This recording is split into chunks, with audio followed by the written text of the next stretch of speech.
Transform all your company's milestones, big or small, into impact with Impact Hero. Whether it's a sale, a new hire, a demo booked, or anything else, with Impact Hero, you automatically generate a gift that matters, like a tree planted, a kilo of plastic recovered, or a piece of coral reef restored. Join the hundreds of companies that are already boosting sales and retention while making an impact. Go to impacthero.com/podcast now to get 10% off. Again, that's impacthero.com/podcast to get 10% off.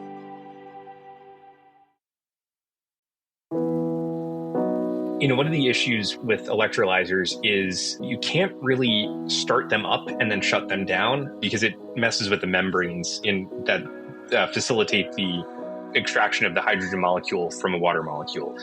So they kind of have to run all of the time, but there's some really cool technology now that is being developed that can work with the flow of renewables into the grid so that you're using more renewable as opposed to hitting like peaker plants and things like that.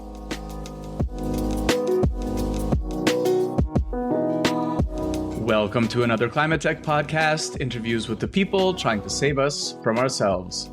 Matt Krayton is a public affairs strategist who worked with the Biden campaign, as well as an adjunct professor teaching in a first-of-its-kind social media program at Centenary University. I wanted to talk to him specifically about the work he's doing to promote hydrogen across the U.S. I reached Matt in New York.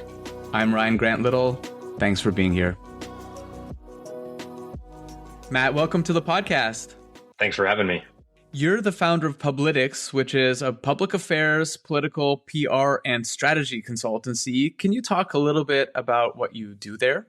Sure. Yeah, that's an interesting question. This is sort of a funny question to me, too, because it's like you have these conversations at the dinner table with your family. It's like, so what do you do for a living? And it's like, well, it's actually a lot of different things, but sort of distilling it down to its parts. We help our clients develop strategies from a communications positioning, marketing, and even in sort of a political context as well, strategies to move opinion in one direction or another, persuade people of particular viewpoints, and to help, position organizations, candidates, and leaders and companies in the marketplace overall. So, and then of course, that includes the implementation of that strategy. So from that perspective, we do everything from crisis communications to advertising to digital strategy to just general advisory work for our clients. And are your clients usually, is that government? Is that corporates? Is it a mix of those kinds of things? We have a pretty broad spectrum of clients across sectors. So we do a fair amount of work with government clients, political campaigns. We do work with private sector clients. So everything from publicly traded to, more mid-market or startups. And then also like nonprofits, advocacy organizations, and other types of organizations like that. So yeah, we do everything again from like real estate all the way to, clean energy transition, climate, and, more corporate communications and internal communications as well. So I feel you, by the way, with those dinner conversations with family, trying to explain what you do. I've had that for most of my life. At the beginning of your career, you'd considered becoming a history teacher, but then found yourself kind of more drawn into the climate advocacy work. And I wonder if there was like a specific moment that caused that shift or how that came about. Yeah, it was sort of one of those kind of funny, what I call like quintessentially millennial stories. So, I went to college or university for history in my undergrad, history and political science. So I did a minor in political science and then a master's degree in education. So like my trajectory was very set on becoming a history teacher. While I was in school, as I was graduating in 2010 and then again in 11 with my master's, we were still living in the aftermath of the 2008 financial crisis, and there weren't a whole lot of jobs available. But the good news is during grad school, I had an opportunity to work for a public polling institute called the Public Mind Poll at Fairleigh Dickinson University, where I got to really understand the ins and outs of measuring public opinion on various issues, candidates, and other types of things. I had always had an interest in politics, but that was sort of my first entree into actually having hands-on experience, albeit in a more academic setting, but a hands-on experience in practicing politics. So what happened after that, though, is I ended up taking a job at the university, helping to do some fundraising, got laid off 10 months later. And I was like, you know what, I just want to do my own thing, try to, start a business. So I started and this kind of sounds insane looking back on it, but it ended up working out, which I think is sort of typical of the entrepreneurial journey. So ended up starting a business I was a solo act for a while and ended up finding a couple of campaigns that would take me on. So like my whole thing was, I'm young and people, and this is sort of when social media was becoming a bigger part of political campaigns. So, I thought, okay, I'm young. What will they trust me to do? Social media. So I just went to a couple of campaigns. I'm like, I'll do your social media. They're like, you look young. Yes, of course. Like, obviously, you know what you're doing. I'm like, plan worked. And we'd been kind of going ever since. So I've been very fortunate that, we've picked up clients. And as we started working in the political arena, we began to transition to doing more corporate work, which led us into doing quite a bit of environmental advocacy work for organizations that focus on climate issues or other types of environmental issues, water quality, things like that. And, that kind of blossomed into doing a lot of work in the clean energy sector as well. Okay, so you're probably born around like 1991 and in that cohort of people where like after the crisis and the 2008 crisis, it's like the millennial cohort where most people were graduating. There's a largest population of graduates and least amount of jobs at the same time. That like perfect storm back then. I was close. Yeah. 88. So I was still in 80s. Still a child of the 80s. But yes, I was part of that cohort, sort of like middle millennial that ended up in kind of an odd situation. Yeah. Not very many jobs. A lot of people that I ended up going to school with ended up doing things other than they went to school for. So it's sort of, again, a very typical kind of millennial trajectory. But, it's been an interesting ride for sure. I'm apparently elder millennial, as many people have usefully pointed out to me. One of the things you're working on is the topic of hydrogen, and specifically you're leading the communications for the Mid-Atlantic Clean Hydrogen Hub, or MACH2. I want to know about the 2 in there as well. Can you talk a little bit about this? And I think there's like 7 hubs that make up this hub of hubs. What's it all about? What does it do? Who's it for? Who's behind it? Sure, absolutely. So the Hydrogen Hubs program is a national program that was a part of the Biden administration's clean energy agenda through the bipartisan infrastructure law. So there's sort of 2 components to it. So there's the bipartisan infrastructure law piece that set up the Hydrogen Hubs program. And then the IRA, the Inflation Reduction Act, which is sort of the second piece down the line where, there are tax credits for production of clean hydrogen. So as the bipartisan infrastructure law was passed, and so Department of Energy started to build out a selection process for evaluating applications from a variety of hubs. I think there were upwards of 20 hubs total nationwide that applied for selection by the Department of Energy to become one of the ultimately 7. I think the initial intent was to look at somewhere between 7 and like 12-ish hubs, depending upon, again, geographic factors and other factors, which I can get into in a little bit. But ultimately, the idea behind the Hydrogen Hubs program is that it's a part of an all of the above strategy for energy transition. In particular, clean hydrogen is a very promising tool for decarbonizing hard to abate sectors, right? So that 15 to 20% of the economy, that's very difficult to electrify. So that was sort of the rationale for creating the hubs,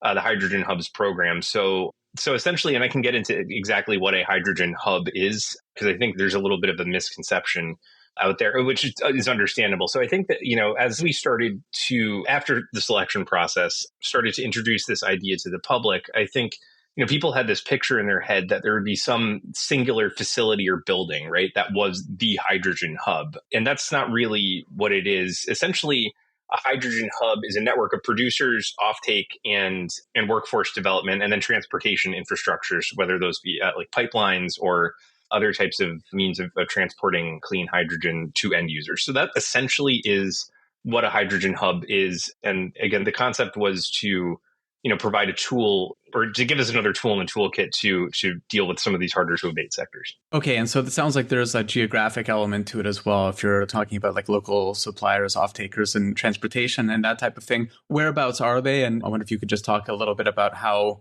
you chose those ones.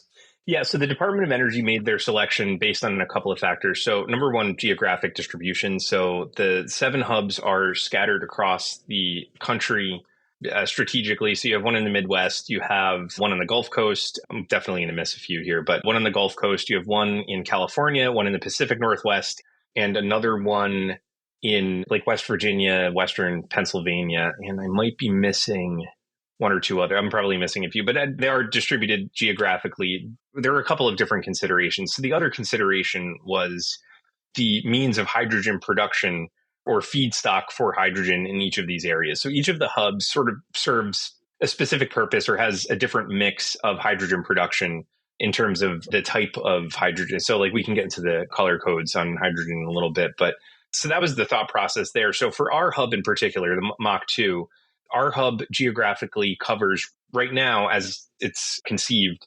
southeastern Pennsylvania, so like Philadelphia, and then, other parts of southeastern Pennsylvania, southern New Jersey, and Delaware, the entire state of Delaware. So basically the goal for our hub is really, we are the green hub. And again, we'll get into the color codes, but green and pink really is the bulk of the hydrogen that we're going to produce in our hub. So our selection was made on that basis of, okay, we need to figure out how to do green and pink hydrogen really well. So, we're going to be that hub. Whereas some of the other hubs have a little bit more blue in the mix, blue hydrogen, and some other ways of producing hydrogen as well. Okay, let's get to the colors because I'm curious about that as well. But let's take it a little bit higher level just for a second. And listeners to the podcast will have heard some episodes about hydrogen, and it seems to be really kind of roaring back in a number of ways. And I wonder if you could just talk a little bit about it, like Hydrogen 101, how do we use it? Why is it important from a clean energy and climate perspective?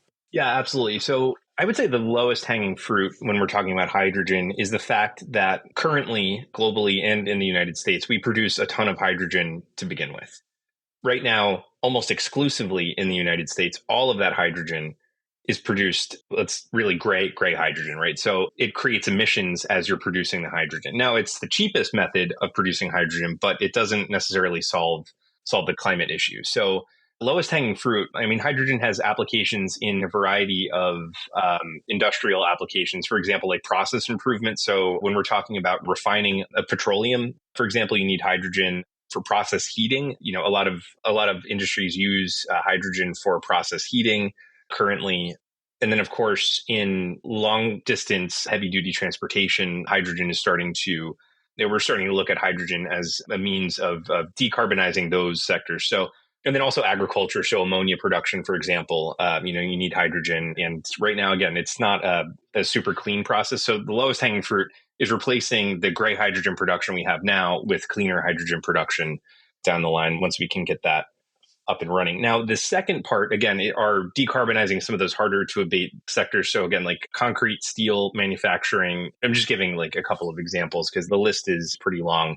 Maritime shipping, long distance trucking. So for example, tractor trailers right now, it would be great if we could electrify them. The problem is the batteries are quite heavy and you cannot max out your load in terms of weight if you have those heavy batteries. Plus, there are delays in charging. So like charging still, the technology and the battery technology hasn't gotten to a place where you can just pull up to a rest stop, plug in, and be on your way in 5 to 10 minutes, which causes issues, right? So it makes goods more expensive. You're transporting less per load in most cases with the battery-powered trucks. So there are definitely some difficulties when you're trying to electrify those large energy-intensive applications. In addition to like construction equipment, street sweepers, public transportation. So another great application of clean hydrogen would be to use fuel cell buses instead of using electrified buses. So electric buses work really well in certain circumstances. For example, when you have a flat, relatively warm climate, it works fairly well. Now, when you have hills and it gets cold in the winter, the time that it takes to both charge the battery and then the time that it takes to discharge the battery fluctuates to a point where it just becomes impractical and you're taking buses out of service, you lose reliability, and you have to buy that many more buses in your fleet in order to accommodate the longer charging times at the depot. So hydrogen can solve that problem by basically plug it into the hydrogen refueling station, fuel up the fuel cell, and it's right back on the road, without anyone knowing the difference. And in that case, so like the only emission then is really water vapor and some heat, which is a vast improvement over diesel.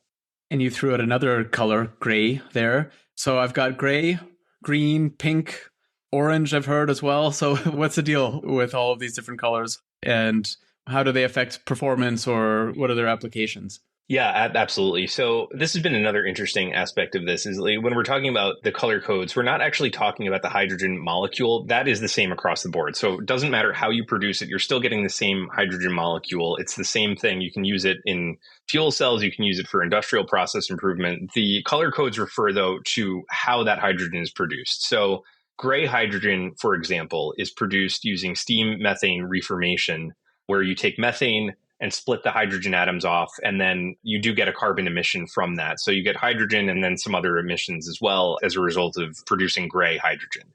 So then you move down the line to blue hydrogen. So blue hydrogen is steam methane reformation with carbon capture.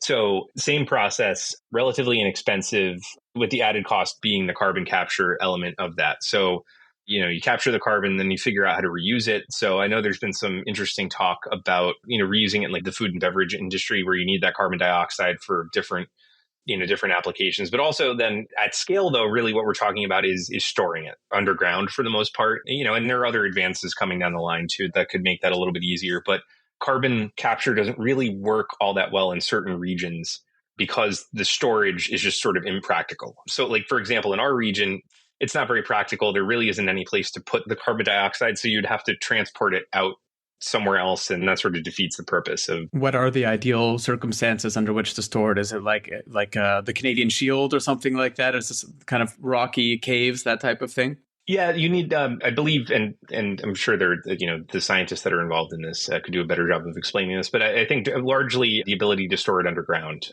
somewhere. And we just don't have that in the mid-Atlantic, that ability to do that. Whereas like the Midwest, you have a little bit more. In the South, you have a little bit more of an opportunity because there's just more open space and more geological formations that you can kind of pump the carbon into. There are also like other applications too. So like using carbon black, for example, for other applications. But again, it's just a matter of scale and like how much you can capture and then how much you can reuse from that. So that's blue hydrogen. Then you move down the line to green hydrogen. So green hydrogen is produced using a process called electrolysis, where the hydrogen molecule is separated from water. So green hydrogen, so you use electrolysis using renewable energy. So wind, solar, and hydroelectric, for example. You would take the electrons from that and then produce the green hydrogen using electrolysis. And then you move to pink, which is the same thing as green hydrogen, except you're using nuclear power for the inputs, for the electrons to do the electrolysis. And then orange is a little bit more complicated in that I think there are a couple of different definitions of orange hydrogen. So we do have in our hub, we're characterizing as one orange hydrogen project. And what we mean by that is we're taking biogas, biomethane, from a wastewater treatment plant in Philadelphia. And this is all theoretical at this point. We're still very much in the planning stages. So this project may not move forward, but we'll see. So basically what you do is you take that biomethane, which is flared anyway, and it's an unavoidable byproduct of wastewater treatment. You just can't avoid it. So you capture that and then do steam methane reformation on it with carbon capture. So in that case, you're not creating so much carbon as, to make it an issue. And then you're also reducing the emission of having to flare the methane. So that's one method of orange production. And then I believe there's one other definition where it uses like sort of natural geological formations, like underground to create hydrogen. That I'm not as familiar with, just because we don't have that in the hub. And I'm not sure that anyone in the country is necessarily planning to do that. So I'd have to check into that. So that really is, those are the main color codes. And then I know over the last couple of years that, there have been other colors added, like shades of the rainbow. So it's like now we have like teal and again, I'm not sure exactly, what those things mean. And I don't find it to be particularly useful. I think it's actually quite confusing for people, the color coding system. But yeah, so that pretty much describes, again, the process by which the hydrogen is produced, not the actual hydrogen molecule.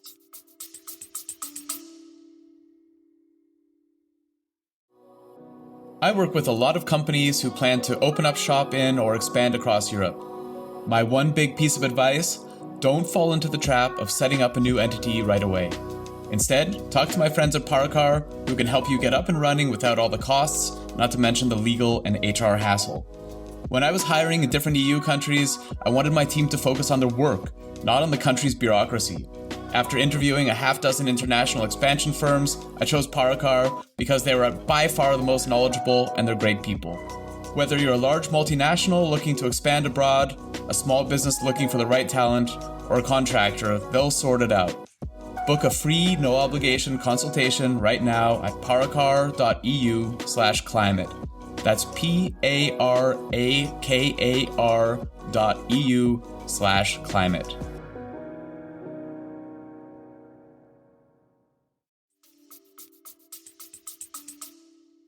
When I worked in renewable energy 20 years ago, there was a lot of talk about hydrogen back then, and it kind of felt like a boom and bust cycle, and kind of the determination was that, the economics didn't stack up. That was largely driven, I think, by the 2008 crisis that, all of a sudden money became very, very expensive, much more than in this kind of boom and bust cycle that we've just experienced in the last few years. And now I hear about it a lot. So when in climate tech and with climate tech investors, and some of the sharpest climate tech investors I know are really looking at this, and especially in terms of applications like storage and that type of thing. And I wonder, the obvious answer is probably, the economics and the boom and bust cycle, but has anything else changed? Has the technology, is this a question of like market conditions, or has technology in the space changed a lot as well since then? I think it's a little bit of both. So I can speak from the perspective of the United States. So the first is, the investment by the federal government in the H2 Hubs program really helps to set up both the production, the offtake. So in each of the hubs, the intent is to have a balance of production, balance of offtake, to really create a market for that hydrogen, which drives the cost down considerably. The second part is going to be the tax credits from the IRA, so the Inflation Reduction Act, which will help further reduce the levelized cost of hydrogen to make it more competitive with other types of fuels like natural gas. So the IRA tax credits theoretically, and that rule has not been finalized yet. So we're waiting to see what that actually looks like, and how that's going to impact the overall mix of hydrogen in the country. But like those investments have theoretically will push down the cost of hydrogen where it is competitive with other fuels, and then the market kind of takes over from there. So that is one big piece of the puzzle. The second big piece of the puzzle, especially when you're talking about green hydrogen in particular, is the cost of renewables is continuing to fall, right? So it's just getting cheaper and cheaper to source renewable electricity, either from solar, hydroelectric, or wind, which makes, again, the electrolysis process a heck of a lot cheaper than it used to be. And we still have a long way to go with that. We need more renewable capacity. We need to figure out how to tackle interconnection delays in the grid. So, our grid, it's about a 6-year backlog, which is not super helpful. But again, once that comes along, it's going to get a lot less expensive and I think make things a little bit easier. And then the final part to your point about technology is, yes, technology is in fact getting a lot better particularly on the electrolysis side. So there's a lot of cool research going on how to make electrolyzers more economical to run. So one of the issues with electrolyzers is you can't really start them up and then shut them down because it messes with the membranes that facilitate the extraction of the hydrogen molecule from a water molecule. So they kind of have to run all of the time, but there's some really cool technology now that is being developed that can work with the flow of renewables into the grid, so that you're using more renewable as opposed to hitting like peaker plants and things like that. So it slows down when there's less renewables, when there's more in the grid. It can pull some of those electrons in and not mess with the balance of, and I'm saying this as someone who I'm not an engineer, not a scientist. So just full disclosure, I'm giving the layman's version here. The actual answers to this are much more interesting than I can give. And then the other piece of it too is like the actual membranes in the electrolyzers. Again, there's a lot of research and development going on in how to reduce the amount of like precious metals, for example, or rare earth that you need, which are currently used in electrolyzers. It's using much more common elements in order to accomplish the same goal. So there are a lot of cool developments there, in addition to fuel cells and the carbon capture piece. So it is really a three-pronged issue. Plus, I think also just a broader recognition, I think globally, that we really need to figure out how to decarbonize that 15 to 20% of the economy that's very hard to abate. Because again, you can't electrify it, or it's very impractical to electrify it as much as I think we'd all like to, or have an easy button to, click and say, okay, we can electrify big cargo ships or electrify tractor trailers. That'd be great. It's just not practical right now. And hydrogen, again, is a promising tool there. So I think where there's a need, you also see the economics, start to fall in line a little bit more. It's early days yet, but do you have a sense of how the change in administration might affect something like this? You mentioned the IRA, which is very much, a Biden policy, of maybe his flagship policy. And I wonder if you have a sense, if there's price parity and, if the costs are reasonable, then these things can tend to be a little bit less political, thankfully. But if we're not there yet, it could be still kind of a third rail. I wonder what your sense is of that right now. Look, I think, it is hard to say right now exactly how the Hydrogen Hubs program could be impacted by the change of administration. What I will say is there are indications that certain elements of the energy transition and development of clean energy in the United States should survive, given, again, that the economics of renewables are getting better. And then also, I think there is a lot of buy-in from the private sector into clean hydrogen, into renewables, because it is becoming cheaper to do that. So, and if you actually compare that against drilling, for example, like drilling new wells for oil and petroleum, that is not as economical as it used to be, right? So I think if there's a desire to ramp up oil production quickly in this country, we're already producing more energy in the United States than we ever have. And that's including natural gas, that's including oil, but exploring and drilling new wells, there's a lag from when you drill to when that actually comes online to when that actually starts to impact the price of fossil fuels. So I think there are a lot of, folks in the private sector who are looking at this and saying it doesn't make a whole lot of sense to invest in something that we know, regardless of this administration or the next, we're going to have to do it anyway, right? So I do think that there is some recognition that, there is an end of the line for fossil fuels at some point, or at least in the way that we have them currently, or we're using them currently globally. I do think there's enough recognition there to keep most of it on track. So I remain optimistic because, again, it's good for the economy. It creates jobs. So, for example, just in our hub alone in this region, our sort of benchmark is, we're looking to create somewhere north of 20,000 new jobs. A lot of them would go to labor unions. So a lot of them are good union jobs in this area. So economically, it makes sense, I think, from a bottom line perspective for a lot of these companies who are trying to figure out what's next, especially fossil fuel companies that understand that they have to transition anyway, that, clean hydrogen is a good place to start.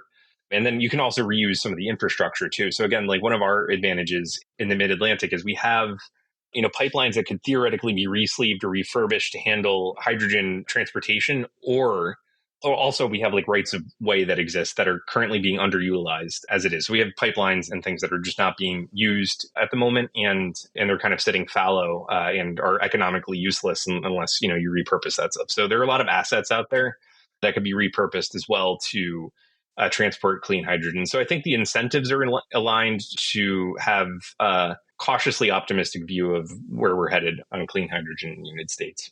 20,000 new jobs is definitely nothing to sneeze at. One of the other kind of goals that you have is to reduce GHGs by 25 million tons per year. And I just wonder if you could talk about how you came up with that number and, maybe not you, but as a group, where that number comes from and what needs to happen in order to facilitate that.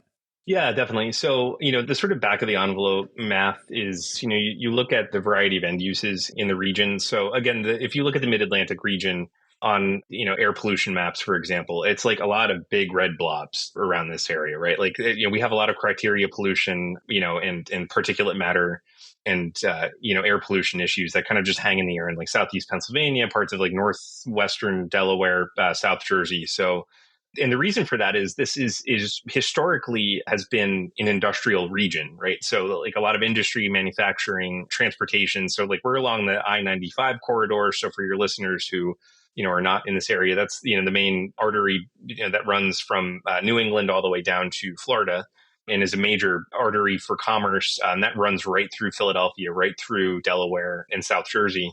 So you take all of those end uses, trucks that you could potentially take off the road and replace with fuel cell trucks, industrial process improvement, Again, steel, cement manufacturing, glass manufacturing is another application. And you look at the emissions that are created by those industries, and you can kind of work out, okay, like we can actually, if we're successful in producing clean hydrogen at the level that we hope to produce it at, we should theoretically be able to reduce those greenhouse gas emissions by the amount that we came up with. Been on that highway many times in my life. Give us one thing that you're excited about and one thing that you're nervous about with respect to the USA's hydrogen economy. Yeah, so I'm excited to see all of the technological innovations, I think coming up, because again, it's going to make it a lot more economical to produce hydrogen in a clean way, right? So like be that green or pink hydrogen through electrolysis. So that's extraordinarily exciting to see the new developments there, to see the new efficiencies, and then to see how those that can be applied to specific end uses across the board. I think, the biggest risk again is, in some ways, lack of clarity, right? So the IRA tax credits are sort of the big looming question over a lot of this, right? So if those don't shake out, with the requisite kind of flexibility that you need in order to account for those interconnection delays and the delays in renewables coming online in some places, it could make it quite difficult to create a market for clean hydrogen if it's just too expensive. So that's a huge risk. And again, the second risk would be a slowdown in overall renewable development in the US. And, I don't think, again, just looking at it, it is economical at this point. It's getting a lot cheaper to do. So there is an incentive there. The thing that I'm most concerned about would probably be offshore wind, though, if we're looking at potential areas of risk. Interesting. And for people who are interested in the mission, want to get involved or find out more, where should they find you? So they can find us at, I believe it's Mach 2. So that's mach-2.com. That's like Top Gun, Mach, MACH. Yep, -2.com. Perfect. Matt, thanks so much for joining. Thanks for having me. Thanks for listening to another Climate Tech podcast. It would mean a lot if you would subscribe, rate, and share this podcast. Get in touch anytime with tips and guest recommendations at hello@climatetechpod.com. Find me, Ryan Grant Little, on LinkedIn. I'll be back with another episode next week. Bye for now.